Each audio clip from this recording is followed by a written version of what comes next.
बिस्मिल्लाहिर्रहमानिर्रहीम। अस्सलाम वालेकुम नाज़रीन, मैं हूं आपका होस्ट अहमद फवाद। अहम खबरों के साथ आज की व्लॉग में आपकी खिदमत में हाजिर हुआ हूं।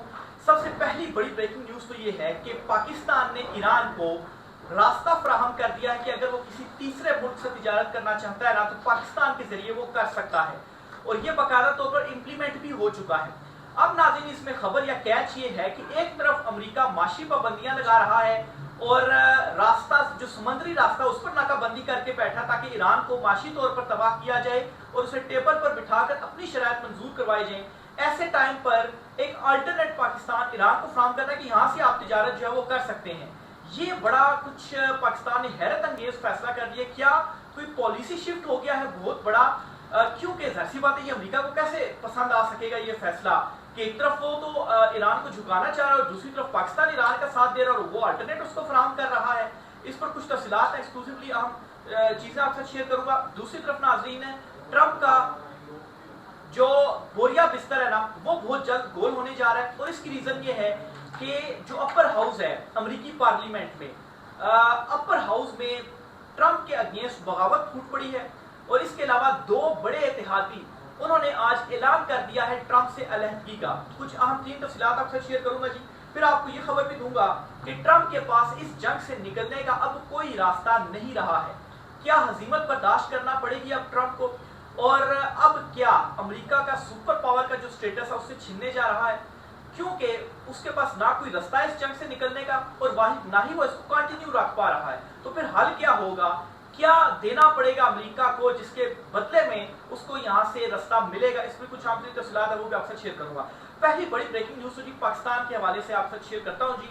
और खबर यह है कि पाकिस्तान ने ईरान को यह अलाउ कर दिया है कि आप अगर किसी तीसरे मुल्क से तिजारत करना चाह रहे हैं, तरसील करना चाह रहे हैं, तो पाकिस्तान के जरिए से आप कर सकते हैं और अपना जो माल है वो पाकिस्तान के जरिए से आप उनको फराहम कर सकते हैं। इवन कि जो तेल वगैरह भी है वो पाकिस्तान के जरिए से अगर वो देना चाहे किसी थर्ड मुल्क को तो वो दे सकते हैं।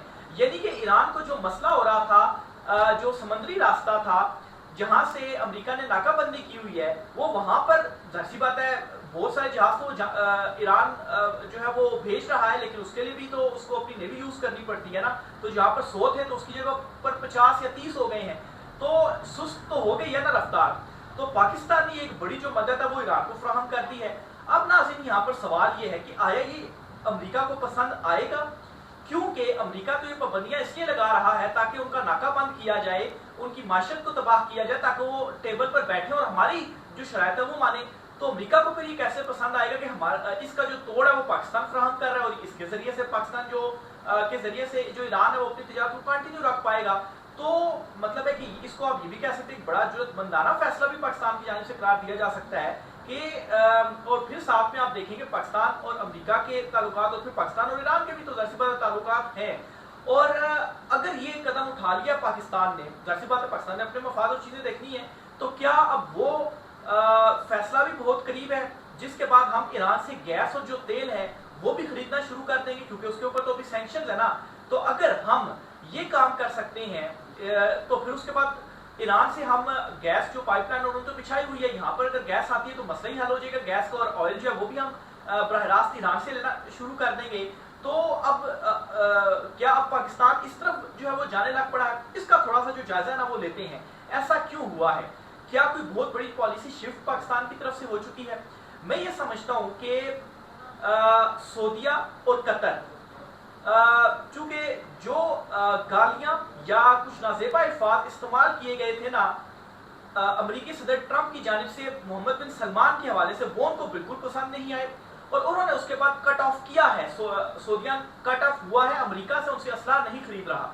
यहाँ पर आपने एक बात याद रखनी है कि पाकिस्तान जो है वो सऊदीया के साथ खड़ा हुआ है। हमारी उनसे दिफाई डील भी हो चुकी है और हमारी फौज भी वहां पर मौजूद है, हमारी फिजाइया भी वहां पर मौजूद है। तो क्या ये उस चीज का तो नतीजा नहीं है कि अब सऊदीया जो है वो इस खित्ते में एक नया ब्लॉक बना रहा है? क्योंकि हम कतर के भी जो है वो दौरे हो रहे हैं और फिर जो ईरानी वज़ीर ख़ारजा वो कतर से भी तुर्की से भी बात कर रहे हैं और फिर उसके बाद हमारे जो डिप्टी पीएम है वो भी रूस जा रहे हैं। तो क्या अब इस तरह की कुछ जो डेवलपमेंट्स हैं वो हो रही हैं? ये जो एक इशारा आया पाकिस्तान की तरफ से, उसके पीछे वजह मैं ये समझता हूँ ये जो एक बड़ी पॉलिसी शिफ्ट हुई है। क्योंकि आप देखें ना कि अमेरिका की सैंक्शंस के बाद हम भी तो नहीं ले रहे ना ऑयल ईरान से, ना ही गैस ले रहे हैं। तो सैंक्शंस के बाद अगर हम ले नहीं रहे उनसे ऑयल और गैस, क्योंकि अमेरिका ने वो लगाई है, तो फिर आया हम अमेरिका जो इस जंग में है वो उनकी माशी नाकाबंदी करके बैठा, उनको हम एक अल्टरनेट फराहम करें ताकि उनको मतलब मदद एक फराहम कर रहे हैं ना, तो ये फैसला फिर किस तरह से हो सकता है? तो इसके पीछे क्या वजह हो सकती है? तो समझ में यही एक सऊदी अरब वाली बात ही समझ में आती है, क्योंकि जो एक ब्लॉक की बात की जा रही थी, पाकिस्तान, तुर्की और सऊदिया और कतर के हवाले से भी ये चीजें हैं जी कि शायद पाकिस्तान उनके साथ भी कोई दिफाई मुआहदा कर ले। अभी तक कुछ ऑफिशियली तो सामने नहीं आया, लेकिन डॉट कनेक्टिंग कीजिए तो ये समझ में आता है कतर भी तो इस जंग से पीछे हो गया, वो भी अमेरिका की जो फौजें वो वापस भेज रहा है, वो पहला मुल्क बना है। और यूरोपियन ममालिक भी ये कह रहे हैं जी कि हम तो इस जंग में नहीं है। ट्रंप जो है वो भी तन्हाई का शिकार हो गया, सबसे कमजोर इस वक्त हो चुका है। तो जाहिर सी बात है ट्रंप के लिए भी कुछ मतलब है ऐसी सिचुएशन में जब वो हर तरफ से तनहा हो चुका है, पाकिस्तान की बड़ी तारीफें कर रहा है, तो ऐसी सिचुएशन में जाहिर बात है वो फिर पाकिस्तान से भी तो पंगा नहीं ले सकता कि पाकिस्तान को अच्छा तुमने ये कहा अब मैं तुम्हारे खिलाफ ये करने लगा हूँ। ऑलरेडी अमेरिका तनहा हो चुका है खित्ते में और ईरान ने उसको तनहा कर दिया, यूरोप हो गया, इवन के गल्फ ममालिक हो गए, सिर्फ यूएई को आप छोड़ देना, यूएई और बहरीन वगैरह, तो बाकी गल्फ ममालिक जो दूसरी साइड पर खड़े हो चुके हैं। तो ये जो पॉलिसी शिफ्ट मैं इसको समझ रहा हूँ। और दूसरे नंबर पर पाकिस्तानी मीडिया में ना ट्रंप के अगेंस्ट कुछ खबरें चलना शुरू हो गई हैं, तो मतलब ये वैसे ही नहीं हो रहा होता। तो अगर मतलब वाकई कोई बड़ा पॉलिसी शिफ्ट हुआ तो ये बड़ी अच्छी खबर भी है पाकिस्तान के लिए मेरे ख्याल से। एक तो सऊदीया के बड़े करीब हो गए हैं और फिर सऊदीया और ईरान के ताल्लुकात भी अच्छे होते जा रहे हैं। और जाहिर सी बात है सऊदीया का हमारा बिल्कुल एकता हुआ है और हमारे ईरान से ताल्लुकात अच्छे, और फिर जाहिर सी बात है हमने भी ये जो रास्ता है वो फराहम कर दिया, तुर्की से के साथ भी और कतर के साथ भी होते हैं।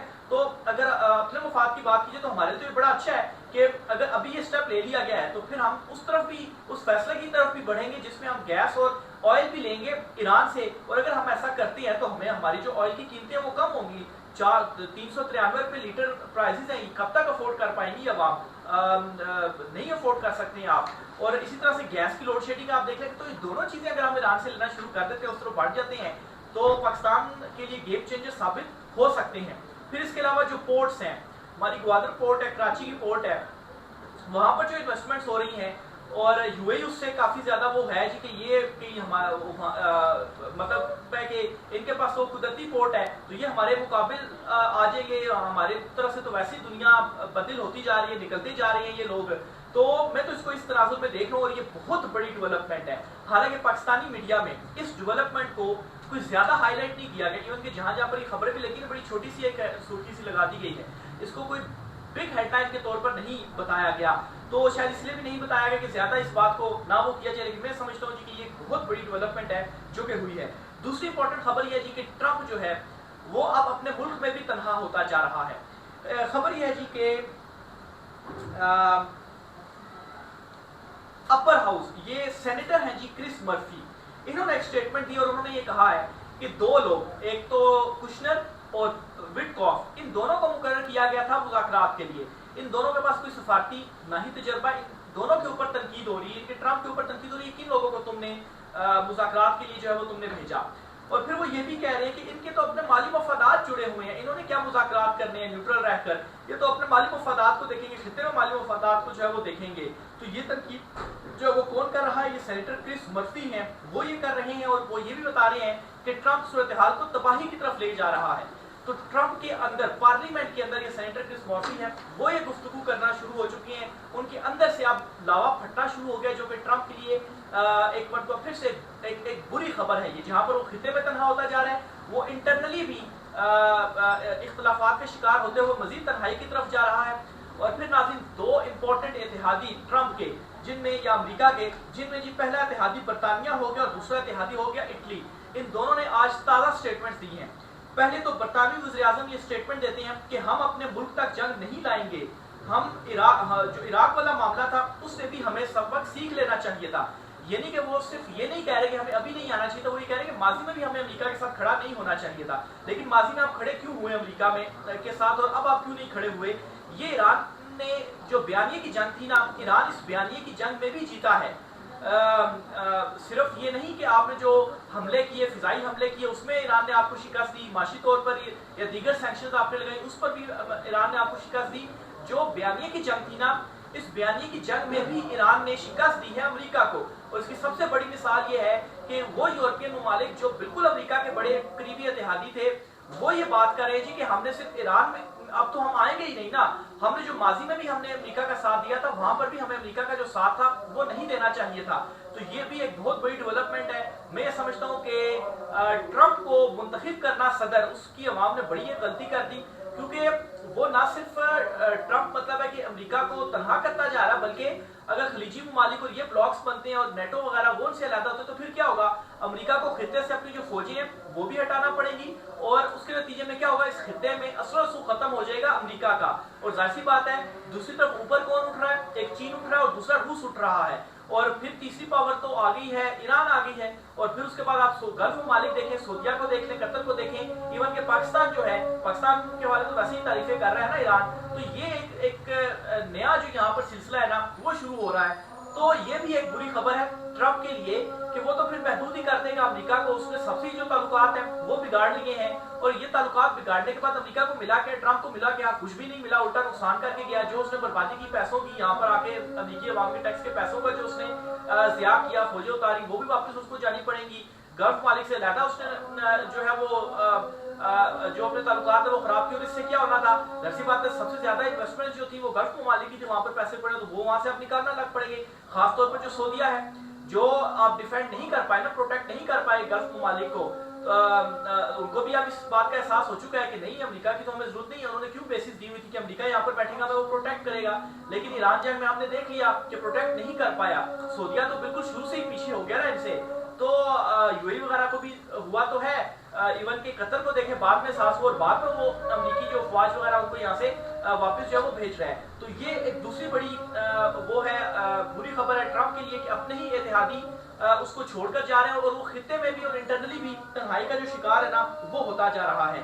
अब आते हैं जी कि ट्रंप के पास अब कोई रास्ता नहीं है इस जंग से निकलने का, और ट्रंप को समझ नहीं लग रही कि इस जंग से हम निकले कैसे, और वो जंग को कंटिन्यू भी नहीं कर पा रहा।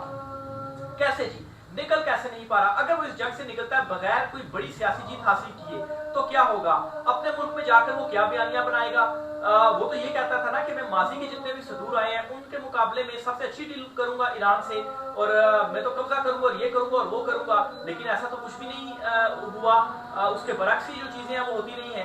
तो अवाम में कैसे वो बयानियां बनाएगा, और अवाम में बयानियां नहीं बना पाता तो इस टाइम पर ट्रंप की जो मकबूलियत है वो माजी के जितने भी अमेरिकी सदूर गुजरे हैं उन सब में से उसकी कम मकबूलियत है, वो बहुत गैर मकबूल हो चुका है। तो उसने मिड टर्म इलेक्शन में क्या बयानियां लेकर जाना है, वो यही मिड टर्म इलेक्शन में बयानियां लेकर जाना चाहता है कि देखो मैंने तो इतनी बड़ी जो जंग है वो जीत ली है, वो बयानियां बनाना चाहता है एक सियासी, ताकि उसको दोबारा से वोट पड़े। और मिड टर्म इलेक्शन अगर वो बुरे तरीके से आता है तो उसका तो मुआवजे के चांसेस है, वो तो 2 साल अपने 4 साल की टर्म को पूरी नहीं कर पाएगा, उसको हटा दिया जाएगा। और फिर उसके बाद ट्रंप से हटकर उसकी जमात की अगर बात की जाए तो उसकी जो जमात है वो नेक्स्ट इलेक्शन में किस तरीके से जाएगी, वो नेक्स्ट इलेक्शन में वो क्या जो बयानियां है वो बनाएगी। उस टाइम तक तो अगर अमेरिका निकलता है यहाँ से तो उससे भागना पड़ेगा, क्योंकि ईरान या रूस या चीन जो है वो ऐसे अमेरिका को निकलने नहीं देगा। वो उसको इतनी जिल्लत अमेज शिकस्त देगा कि वो इस पूरे खित्ते से ना सिर्फ निकलेगा बल्कि दोबारा यहाँ पर अगर वो आता भी है, सोचता भी, तो उसको बहुत अरसा लग जाएगा दोबारा पावर गेन करने के लिए भी। तो क्या वो ये चीजें लेकर उसकी जो जमात है वो इलेक्शन में जाएगी? तो ट्रंप ने ना मतलब है कि ये एक बहुत बड़ा जुआ था जो ट्रंप ने खेला है, और इस जुए में क्या हुआ है कि वो हारता हुआ नजर आ रहा है। अगर वो ये जीत जाता ना तो फिर तो पूरे खित्ते में उसका इतना कंट्रोल हो जाता ना कि ईरान पर अगर वो कब्जा कर लेता, वहां पर कंट्रोल कर लेता, तो चीन की जो माइशत है उसको ट्रंप या अमेरिका जो कंट्रोल करने लग पड़ता। जाहिर सी बात है चीन इन्हिसार कर रहा है इस स्ट्रेट ऑफ हार्मूज जो रास्ता है इसके ऊपर ऑयल की तसील के लिए, तो वो कैसे अगर चीन के अमेरिका के इख्तियार में जाता तो उसको कंट्रोल करने लग पड़ता, मर्जी से रास्ते खोलता ना खोलता, तेल देता ना देता, तो इन्हिसार करने लग पड़ता चीन को। तो चीन को भी ये मंजूर नहीं था। तो इसलिए जी ट्रंप के लिए वापस निकलना इस जंग से इसलिए मुश्किल है जी कि वो कैसे निकलेगा, कैसे वो जाए। अगर वो जाता है तो सब कुछ उसको छोड़ना पड़ेगा। और अब आते हैं जी कि अगर उसको कंटिन्यू करता है, वो कंटिन्यू कैसे करेगा? वो हमला नहीं कर पा रहा। वैसे तो कोई ये भी बताया जा रहा है जी कि मतलब है कि बिल्कुल उसको अगर अपनी हार जब वो होगी ना के बाद अब तो मैंने हार नहीं हारना है, तो हो सकता है कि वो बिल्कुल एक फुल पावर के साथ जो हमला है वो कहीं ईरान के ऊपर ना कर दे, ठीक है, बड़ा एटमी हमला वगैरह ना कर दे। क्योंकि जब देखते हैं ना अपोजिशन के भी मैं तो अब हार गया हूँ, तो वो फिर ये करते हैं कि सब कुछ तबाह कर दो। लेकिन उसमें भी अमेरिका के लिए मसला है कि अगर वो ऐसा कोई कदम उठाता है, वो तो वो उठा नहीं पाएगा। अगर ऐसा उठाता है तो उन गल्फ ममालिक का क्या होगा जहाँ पर उसकी फौजें बैठी हुई हैं और जहाँ पर उसके अड्डे हैं। लेकिन फिर आप ये भी देखें कि अगर अमेरिका को वैसे ही इस खत्ते से निकला तो ये सोचेगा मैं तो वैसे ही जा रहा हूँ, मुझे इनका क्या फायदा, मैं इनकी क्यों परवाह करूँ, मैं इनकी बात जो है वो क्यों मानूँ, क्यों सोचूँ, मैं ये जो हमला है वो करता हूँ, लेकिन फिर क्या जो गल्फ ममालिक है वो इस हमले में ट्रंप का साथ देगी या नहीं देगी? ऐसी बात है वो नहीं देगी। ऑलरेडी यूएई ये जो मुज़ाकरात चल रहे थे ना, इनमें सबसे ज्यादा जो परेशान था वो यूएई था। क्यों? क्योंकि यूएई का ये कहना था कि मुज़ाकरात कामयाब हो जाते हैं तो फिर उसके बाद हमारा क्या बनेगा भाई, हम तो नीचे लग जाएंगे ईरान के, और उसका जो मिसाइल प्रोग्राम है उस पर तो अब बात ही नहीं कर रहे। और अभी बल्कि नई तजवीज़ ये सामने आई है, जो ईरानी वज़ीर ख़ारजा वो ये कहते हैं, ईरान की तरफ से अमेरिका को तजवीज़ दी गई है कि अबनाए हरमुज़ का रास्ता खोलने और जो अमेरिका की नाकाबंदी है अबनाए हरमुज़ पर, इन दो चीज़ों के ऊपर हम पहले मुज़ाकरात कर लेते हैं, बाकी जो मामलात हैं उन पर हम मुज़ाकरात बाद में कर लेते हैं। अब बात वही है, कान इधर से पकड़े या कान इधर से पकड़े। पहले ईरान ने ये शर्त रखी थी ना कि आप नाकाबंदी खत्म करें फिर हम मुज़ाकरात करेंगे, अमेरिका कहता है हम नाकाबंदी खत्म नहीं करते हैं। तो अब ईरान ने मतलब है कि क्या पेशरफ्त हुई, जो 2 मरतबा अब्बास अरागची पाकिस्तान में आए हैं, क्या पेशरफ्त सामने आई? यही पेशरफ्त सामने आई कि ईरान ने कान इस जगह से पकड़ने की बजाय यहाँ से घुमा के पीछे से पकड़ लिया है कि भाई आप इस चीज के ऊपर पहले मुज़ाकरात कर लेते हैं, बाकी चीजों पर बाद मुज़ाकरात कर लेंगे। ये नहीं कि अब अफजुर्दा यूरेनियम मिसाइल प्रोग्राम, लबनान वाला मामला, ये सारी चीजें तो पीछे रह गई हैं। अब मुज़ाकरात होंगे रास्ते खोलने के हवाले से, अबनाए हरमुज़ के हवाले से, और जो अमेरिका ने नाकाबंदी की हुई है। और अगर ये कामयाब हो जाते हैं तो आपको क्या लगता है कि ईरान सिर्फ इस चीज के ऊपर एग्री हो जाएगा कि हाँ मैं रास्ते खोलता हूँ और वो कोई टूल टैक्स वगैरह नहीं लेगा, उसकी मर्जी के बगैर सारी शिप जाने लग पड़ेंगे? ऐसा नहीं होगा। वो खोल तो देगा रास्ता, शिप मूव कर सकेंगी, लेकिन वो टूल टैक्स जरूर लेगा। इसीलिए वो ओमान भी गया था, उनसे भी बातचीत कर रहा था कि दोनों मिलकर हम टूल टैक्स लें, क्योंकि उनका भी ये जो है वो रास्ता है। तो ये भी आप मुसीबत पड़ी हुई है अमेरिका के लिए, कोई इसको कंटिन्यू भी नहीं रख सकता। कंटिन्यू नहीं रखता है तो फिजाई हमले वो कर नहीं पा रहा, उसमें उनको मात होगी, बयानी की जंग हो रहा है, दुनिया में तो तनहा होता जा रहा है, उसके अपने इत्तेहादियों से दूर होते जा रहे हैं। एक रास्ता बचा हुआ था कि माशी तौर पर उसको वो करे, तो वो भी पाकिस्तान ने ये अलाउ कर दिया। ये बहुत बड़ा मतलब है कि खबर है, मैं इसको समझता हूँ। और फिर उसके बाद जो नाकाबंदी उन्होंने की हुई है उसके ऊपर भी तो जाहिर सी बात है आपका पैसा लगता है, कुव्वत आपकी लगती है, और वो भी ईरान ने तोड़ी हुई है। वहां से उस तेजी के साथ तो नहीं, लेकिन स्टिल वो अपने जहाज गुजारने में कामयाब हो रहे। दर्जनों जहाज उन्होंने वहां से गुजारे हैं अपने। हाँ, बड़ी तादाद जो फ्रीली आप मूव करते हैं तो उसमें तो फिर बहुत सारे जहाज आप गुजार सकते हैं, तो उसके लिए पाकिस्तान से ने जो है वो उनको ये अलाउ कर दिया है। ये जर्मन वाइस चांसलर हैं, चांसलर, इन्होंने ये स्टेटमेंट की और ये कहते हैं कि अमेरिका के पास ईरान जंग से निकलने की कोई वाज़ेह हिकमत अमली मौजूद नहीं है, हिकमत अमली ही मौजूद नहीं है। अब ये दुनिया बात करने लग पड़ी है कि भाई अमेरिका अब ये जंग हार चुके हैं, अब आप सिर्फ रोना धोना कर रहे हैं, आपके पास कोई हिकमत अमली नहीं है कि आप इस जंग से निकल पाएं। तो ये अब दुनिया बात कर रही है। एक तरफ दुनिया खुलकर ये बात करी, जो बरतानिया पार्लियामेंट पीएम है वो ये बात करी हम नहीं लड़ते आपकी जंग। इटली ने बल्कि क्या किया, इटली ने अब उनको अपने जो उनके जहाज उठते थे ना अमेरिका के, वो भी कर दिए। पहले तो सिर्फ ये था ना कि फिजाई हदूद आप इस्तेमाल नहीं कर सकते, मैं यहाँ से उड़कर आप कहीं नहीं जा सकते हैं, और अब उन्होंने कहते हैं अब अपने जहाज भी यहाँ पर लैंड नहीं कर सकते। तो ये दुनिया में इनके लिए घेरा तंग होता जा रहा है। ये थी आज कुछ आम दिन तफसीलात। मज़ीद इस वाले जो भी हो तो आपने चीज़ें शेयर करते रहेंगे। राय का साथ कमेंट बॉक्स में लाजमी कीजिएगा। चैनल अच्छा लगे तो सब्सक्राइब कीजिएगा, लाइक जरूर कीजिएगा। इजाज़त दीजिए, अल्लाह हाफिज़।